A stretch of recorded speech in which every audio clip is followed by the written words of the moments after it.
ಚಳ್ಳಕೆರೆ ತಾಲೂಕು ಪರಶುರಾಮಪುರ ಹೋಬಳಿ ವ್ಯಾಪ್ತಿಯ ಟಿಎನ್ ಕೋಟೆ ಗ್ರಾಮದ ಮಹಲಿಂಗಪ್ಪ ಮತ್ತು ಮಾಳಕ್ಕ ಎಂಬುವರ ಮನೆ ಹಾಗೂ ಪೆಟ್ಟಿಗೆ ಅಂಗಡಿಗೆ ಆಕಸ್ಮಿಕ ಬೆಂಕಿ ತಗುಲಿ ಸಂಪೂರ್ಣ ಸುಟ್ಟು ಲಕ್ಷಾಂತರ ಹಾನಿ ಉಂಟಾಗಿದೆ.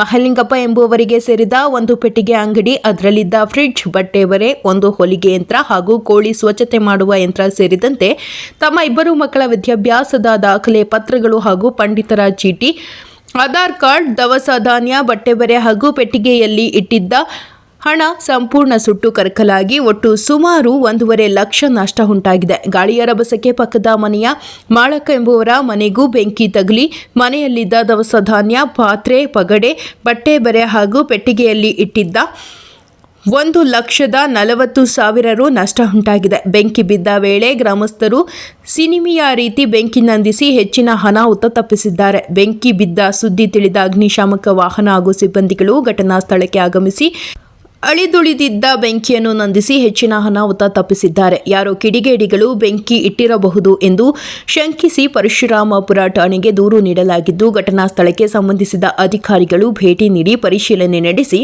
ಮುಂದಿನ ಕ್ರಮ ಕೈಗೊಂಡಿದ್ದಾರೆ. ವರದಿ ಮಂಜುನಾಥ್, ಪರಶುರಾಮಪುರ.